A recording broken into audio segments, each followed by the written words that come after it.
Oke. Dua. Halo, selamat siang, pagi, sore, malam, di mana juga kalian berada.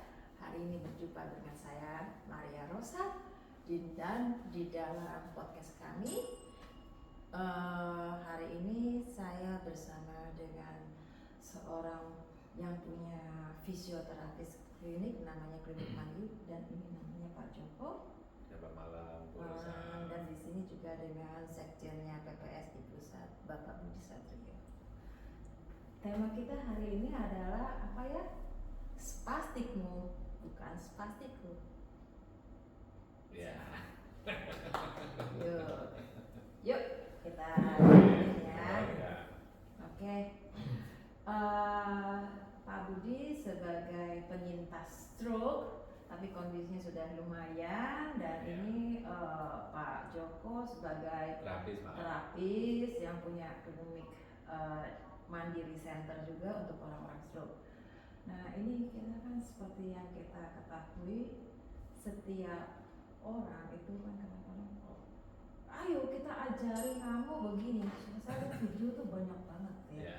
Video ngajarin orang, jangan lupa pagi-pagi itu latihan jalan, terus kemudian ada yang mengajarkan kita kayak video macam-macam begitu.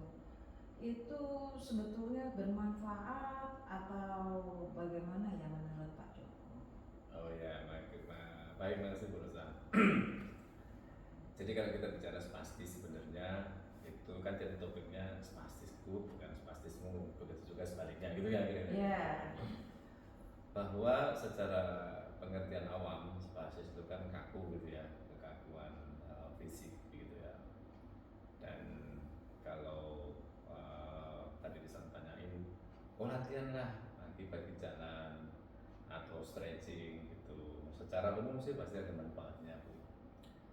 Yang menjadi butuh diperhatikan itu adalah bagaimana meminimalisir spastis. Itu yang terpenting. Nah, kalau kita bicara tentang meminimalisir spastis itu kita harus tahu dulu latar belakang spastisnya itu seperti apa. Terus stroke itu kan kompleks ya, dari batang otak sampai otak bagian dalam itu. Dan itu secara hierarki sistem itu saling terkait. Nah, secara umum orang stroke itu kebanyakan gitu ya, kebanyakan itu memang mengalami spastis. Nah, di otak itu ada yang mengontrol bagian spastis, mengontrol bagian tegangan otot ya, tegangan otot itu ada pengontrolnya. Jadi kalau pengaturnya ini bermasalah, kontrol tonusnya atau tegangannya bermasalah. Itu yang menjadi bagaimana spastis itu paling sulit itu apabila pengontrolnya ini, jadi yang bertugas dan bertanggung jawab terhadap pengatur tegangan ini bermasalah. Kalau di luar itu mungkin ada spastis, tapi itu adalah systemic problem. Jadi ada problem utama, ada problem sistemik. Itu tergantung di mana letak stroke-nya. Jadi kalau itu pengertian profesional seperti itu. Jadi itu pun kita juga harus tahu bahwa apa-apa yang faktor yang menyebabkan naik dan turunnya spastis. Itu kita harus mengerti itu. Jadi tidak semata-mata stretching, berjalan itu bermanfaat ya. Tapi ingat bahwa cakupan dalam konteks kontrol spastis itu banyak. Itu yang harus teman-teman nanti pahami. Jadi lihat podcast ini ya, saya senang tadi diajak itu supaya bisa kasih pengertian kepada masyarakat luas bahwa spastis itu tidak sesederhana yang terlihat gitu kira-kira. Masa sih? Oh iya, gitu. Saya kasih contoh. Itu dia kayak begini nggak enak. Yang penting latihan aja kan? Ya, nah kasus Pak Budi ini itu Pak Budi tahu stroke-nya di area mana? Tahu. Di? Saya terkena stroke-nya di talamus. Talamus. Nah, talamus itu release station, release station. Jadi seluruh informasi dari panca indera kita itu lewatnya talamus. Dia bukan bukan manajer motoris utamanya atau bukan mengontrol spasis utamanya. Pengontrol spasis itu ada di basal ganglia, khususnya di kapsula eksterna atau kapsula interna. Kalau pasien itu kenanya di kapsula interna, cenderungnya spasisnya tinggi. Waduh. Nah itu. Kalau kapsula eksterna cenderungnya adalah lemas. Jadi di mana letak cederanya itu? Kalau talamus itu lebih condong ke anxiety, kecemasan. Jadi rasa ragu, rasa cemas itu muncul yang memprovokasi naiknya spasisitas. Ya, jadi kalau Bapak cemas, Bapak ragu-ragu, itu spasisnya naik. Oh ya. Gitu. Betul toh, Pak? Ya. Nah, gitu. Nah, itu karena ini problemnya sistemik, ini adalah manageable. Jadi sangat memungkinkan untuk diminimalisir dan Pak Budi bisa optimal dalam konteks untuk bagaimana motor kontrolnya gitu. Itu manageable, Pak. Itu sepanjang nanti talamusnya ini plastisitasnya itu bisa dioptimalkan, itu fungsi gangguan spasis ini bisa diminimalisir. Itu kira-kira. Jadi memang spasisnya Pak Budi sama spasisnya teman yang lain yang kenanya di batang otak kah atau di batangnya di kapsula interna kah, itu beda. Ya kan berbeda. Walaupun in generally itu ya bisa, itu ada yang bisa dilakukan sama-sama, contoh stretching. Itu adalah secara umum memang itu membantu untuk menurunkan. Jadi bukan meminimalisir tapi menurunkan sesaat terjadinya spastis. Itu kira-kira. Itu berusaha. Jadi saya kasih contoh ya, apa yang saja menyebabkan spastis itu ya. Kalau tadi problem utamanya itu adalah di kapsula interna, itu pasti kaku. Itu walaupun dia tenang, walaupun dia bagaimana, pasti relatif kaku. Tapi kalau problemnya itu bukan di situ, itu apa yang memprovokasi dia bisa naik? Satu adalah banyak hal, satu kecemasan, itu tetap berpengaruh. Nomor dua, gerak tiba-tiba. Terus kalau istilah kita itu ada beberapa K, yaitu ketakutan, kemaluan, malu gitu ya, kemaluan, terusan kegelisahan, gitu toh, tiba-tiba, jadi gerak tiba-tiba, gitu ya, kayak itu, terusan kegalauan, itu semua menyebabkan spastis. Oh ya, ya bisa termasuk suhu. Jadi kita morning stiffness istilahnya. Jadi kalau pagi-pagi kaku atau di AC dingin itu kaku, itu banyak faktor. Oleh karena itu untuk bisa itu berkurang atau bisa terus progres untuk diminimalisir spastis, itu harus diketahui dulu oleh penderita ini. Gitu. Bukan hanya penderita, termasuk lingkungan. Kira-kira gitu. Itu proses. Nah, kalau begitu kan jadinya kan itu kekakuan dan kelemasan ya, spastis itu ya. Bukan, spastis itu kaku. Kalau lemes itu flasid. Di plagia bukan? Beda lagi. Di plagi itu jadi kelayuan double, di itu dua. Jadi dua sisi itu layu. Begitu. Jadi kompleks juga ya pemahamannya ya. Jadi kadang-kadang kita mikir setiap hari latihan, kok tangannya masih begini aja. Gitu kan, katanya disuruh kalau latihan itu entah mereka disuruh pakai yang besi-besi, kadang-kadang bagaimana gitu, tetap begitu aja. Nah kalau kita mensiasati, kalau kita sudah tahu ya, ternyata ini dia di talamus, kita harus mensiasati seperti ini, ada nggak bisa? Bisa. Jadi prinsipnya untuk recovery atau perbaikan itu ada di sintesa protein istilahnya. Jadi bagaimana perbaikan jaringan otak dan perbaikan jaringan muskuloskeletalnya. Jadi dari posisi itu, jadi dua hal ini harus berjalan seiring. Betul. Jadi bagaimana yang ada di otak itu diperbaiki lewat neuroplasticity tadi, di jaringan ototnya pun juga diperbaiki lewat sintesa protein jaringan yang ada di muskulonya. Itu jadi dua sisi ini walaupun kita tenang, kita tidak gelisah atau tidak cemas gitu kira-kira dong. Namun kalau tidak ada pergerakan itu respon yang ada di otak itu juga tidak terjadi plastisitas tadi, termasuk yang ada di jaringan. Jadi kalau ibu tahu kalau orang ingin ototnya besar itu kan ada exercise gitu ya. Oh kalau kita pengen lentur kan butuh exercise gitu ya. Itu yang terjadi adalah perbaikan jaringan yang ada di muskul. Itu supaya lentur itu harus ada sintesa protein istilah kita. Nah itu sehingga nanti yang tadinya cuma ruangannya segini menjadi lebih panjang gitu tuh karena diulang-ulang untuk terjadi sintesa protein mau panjang, mau lentur, mau besar, ya gitu tuh itu di situ tuh poinnya.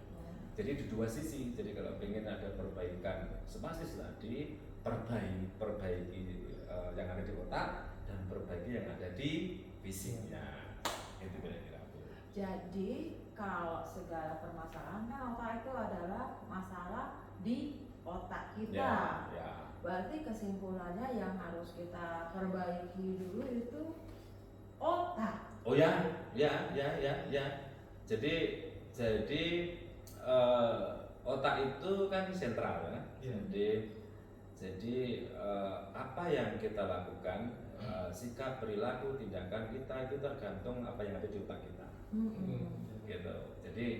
Jadi yang butuh dirapikan dulu atau dibenerin dulu adalah otaknya dulu, baru ke ekstremitas. Gitu kira-kira berusaha. Tapi kalau otak yang seperti yang maaf ya Pak ya, kalau saya salah pemahaman.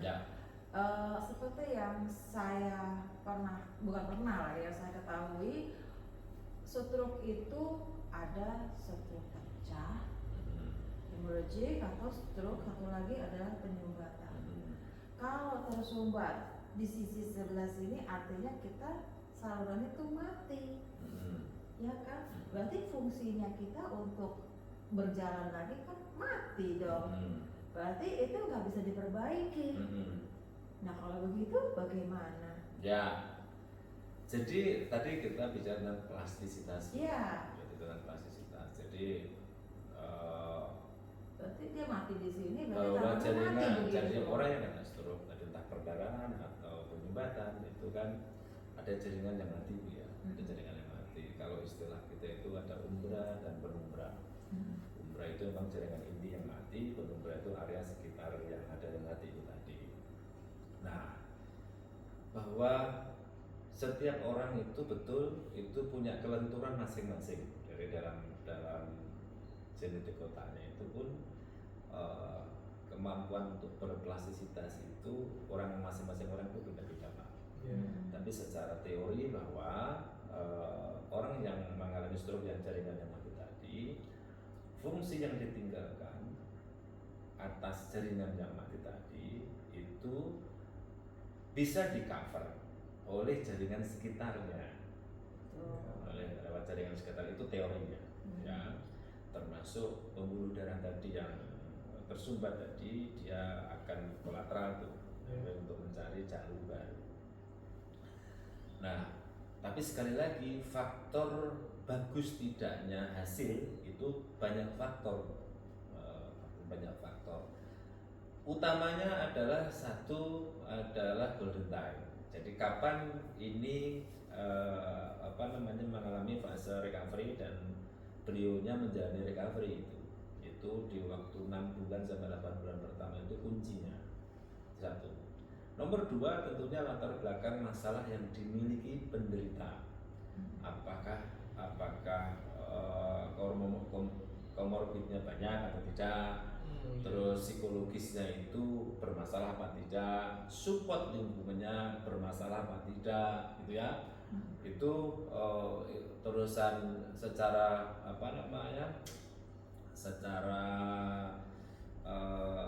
motivasi itu kan punya pengaruh penting, itu kan lingkungan. Gitu. Kadang-kadang itu saya kasihan penderitanya, yang sering terjadi itu begini. Ini bapak ini sebenarnya bagus, Mas. cuma orangnya malas saja sehingga nggak jalan-jalan. Pencapaian level yang negatif. Ya, padahal itu beliaunya memang bermasalah dengan hal itu. Ya. Beliaunya bermasalah dengan hal itu. Lingkunganlah yang bisa mengangkatnya untuk mendapatkan motivasi itu tadi. Nah, itu benar tuh. Jadi peranan caregiver, lingkungan sekitarnya yang positif itu lebih Penting, banyak membuat kita jauh lebih cepat sembuhnya. Ya. Kalau Mas Budi sendiri gimana? Iya, jadi cerita kembali tadi kita terkait dengan stroke saya. Kebetulan saya kenanya kan di talamus, secara besar di bagian otak kiri, dan memang dampaknya di sisi bagian kanan. Secara umum memang terjadi kelemahan di sisi bagian kanan. Itu di awal bulan itu memang sudah mulai proses recovery dengan diberikannya program diabetik dan fisioterapi.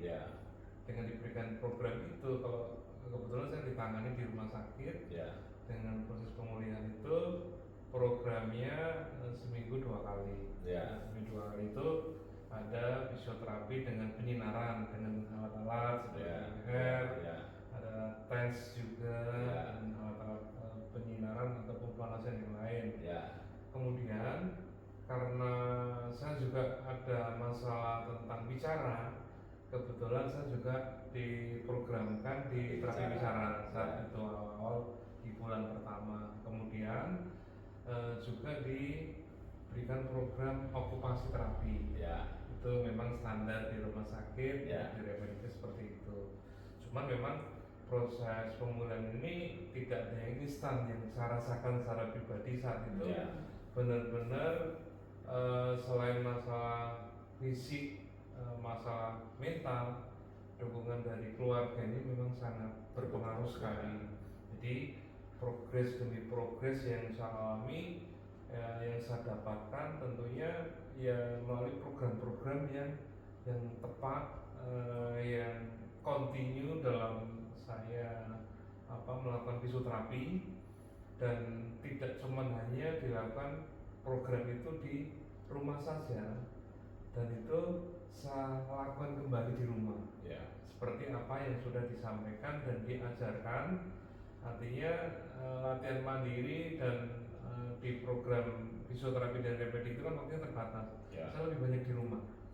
Jadi yang saya lakukan dengan penguatan, terutama yang saya alami dulu, ankle-nya sempat drop. Lutut ini seperti bahasanya kalau saya orang awam melos. Melos itu ngunci saat jalan. Terus bahu sempat turun. Ini memang masih pasif semua awal. Begitu dilatih dengan program yang tadi saya sampaikan, di 3 bulan pertama kita evaluasi, kekuatan otot ini mulai meningkat. Mulai meningkat sampai 6 bulan sudah mulai bisa powernya dapat.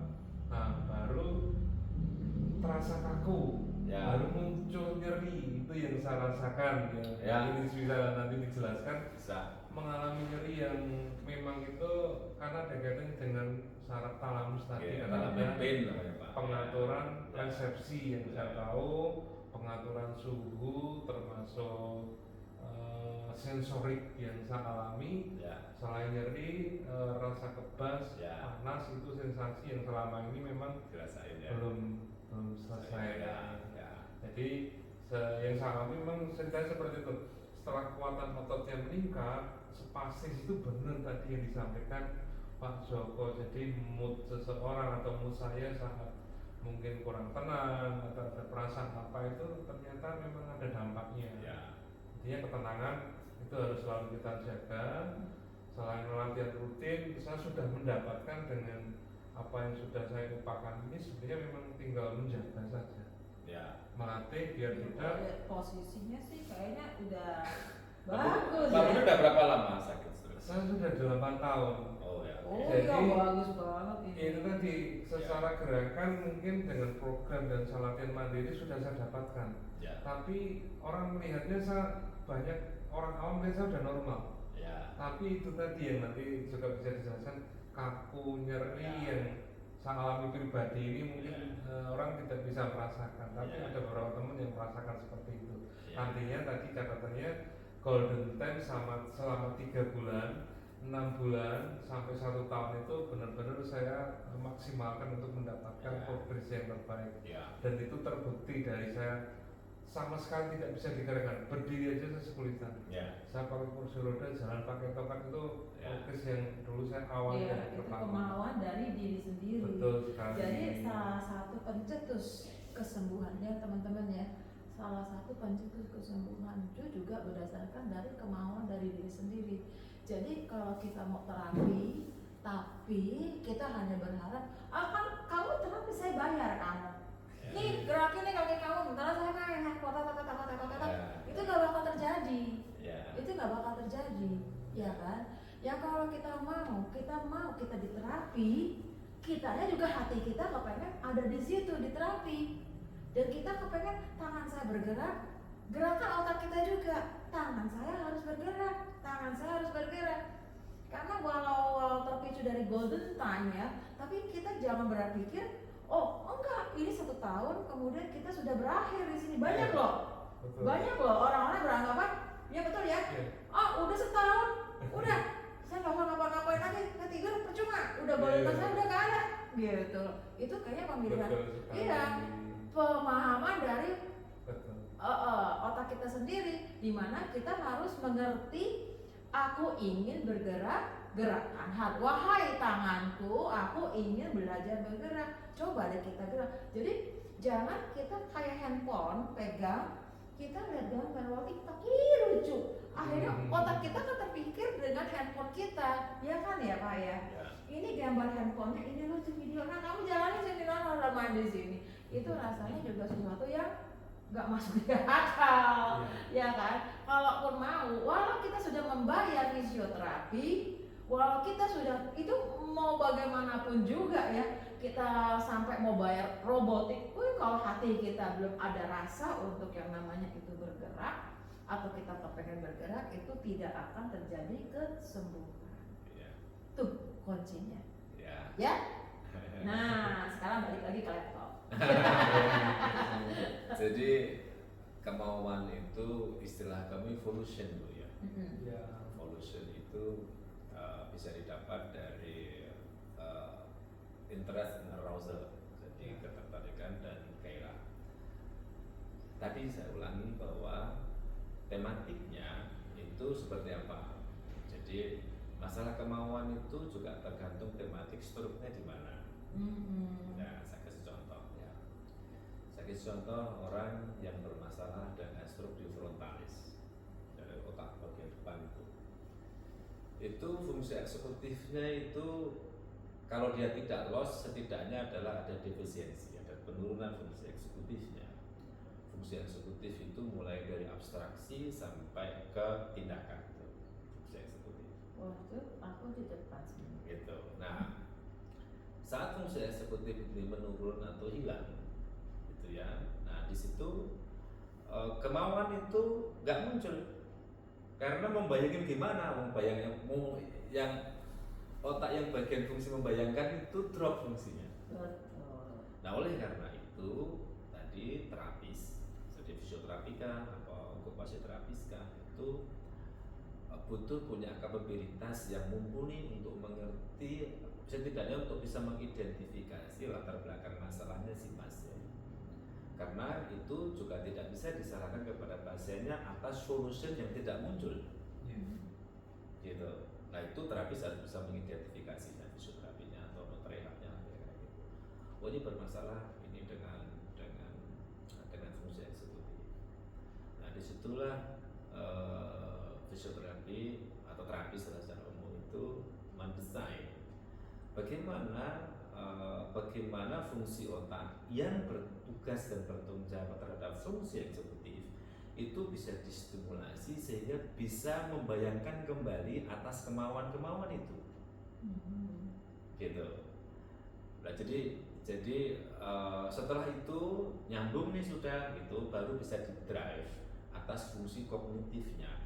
Bapak harus konsentrasi saat latihan. Ini tidak semata-mata saat terapi saja Bapak harus konseling apa yang mesti dilakukan, nanti di rumah diulangi seperti Pak Budi tadi. Ya, ini contoh yang Nah, bagus Pak banget. Budi ini bisa berpikir itu karena fungsi eksekutifnya nggak ada masalah. Itu iya. different case, gitu loh. Loh itu kalau sampai itu pengertian itu tidak bisa dimengerti, itu bisa berantem dalam rumah. Tak bayar mahal-mahal, latihan semangat gitu kayak gitu. Ya, betul. Itu Gitu sering loh. banget. Itu different case, Pak. Iya. Itu different case. Jadi kalau contoh itu loh Pak Budi loh, semangat itu. Kasihnya Pak Budi nggak ada masalah kognitifnya. Iya. Masalahnya emosi saja. Iya, betul. Gitu. Nah, oleh karena itu lingkungan butuh bijak melihat hal ini. Gitu. Juga kadang-kadang terapis yang punya pengetahuan terbatas itu ya, itu nyalain pasiennya. Ini sebenarnya Pak, ini potensi Bapak ini bagus Bu, cuma Bapaknya malas saja. Betul. Bu terapisnya bodoh. Jadi terapis pun harus mengerti faktor psikologisnya seorang pasien itu ya. Bukan hanya faktor psikologis Bu Rosa, dia harus mengerti di mana topis relasi masalahnya. Gitu. Saya kasih ilustrasi begini bahwa secara umum orang itu bisa mampu melakukan olahraga secara umum ya, gitu. Tapi akan beda hasilnya kalau orang tenis dilatih sama coach tenis sama orang tenis dan dilatih coach bulu tangkis. Itu pasti hasilnya beda. Iya. Nah itu yang butuh kedalaman lebih jauh Bu, di sana. Nah ini media bagus ya. Saya seumur hidup baru sekarang ini podcast nih. Gitu. Jadi ini saya sampaikan supaya nanti teman-teman stroke dan keluarganya bisa mengerti tentang hal ini, bahwa hal ini multidisiplin dan multi support untuk ini sistem ya. Betul. Saya kasih contoh lagi Pak Budi. Itu disiplin. Pak Budi ini kan tadi talamus Pak, 3 bulan itu baru sudah merasa tenaganya masuk tuh. Itu namanya spontaneous recovery neurology. Gitu. Jadi dia perbaikan itu berjalan sendiri Pak. Nah, perbaikan ini kan optimal dan tidaknya itu tergantung apa yang diterima dari otak yang didapatkan tadi. Gitu, bahwa ini menjadi penting supaya nanti teman-teman juga bisa paham bahwa ini different case, different approach dan different results, gitu kan? Ya. Nah, itu yang butuh dipahami semua sisi. Itu sih Bu Rosa, saya pikir. Jadi tolong nanti dari komunitas itu bisa melihat dengan lebih bijak bahwa setiap orang bukan hanya spastis, jadi different latar belakang, different kondisi dan different hasil. Oke, pembicaraan hari ini kita sudah dapat jawaban ya. Spastikmu bukan spastikku. Ya. Jadi setiap orang mempunyai different case dan dia harus menyelesaikan dengan permasalahannya itu dengan berbagai cara, termasuk salah satu itu adalah bagaimana menyiasati diri sendiri, kemudian bagaimana menyiasati latihan, dan kita juga harus motivasi daripada orang sekitar. Ya. Jadi itu bukan masalah yang hanya satu yang bisa dilempar, tetapi kompleksitas Ya. banyak sekali pihak-pihak terkait. Ya. Oke, saya rasa hari ini kita pembicaraannya cukup panjang ya, tertarik ya. Nanti kalau kalian kepengen mau bicara apa lagi, tinggal tulis di situ di kolom komentar, nanti kita bisa jawab ya.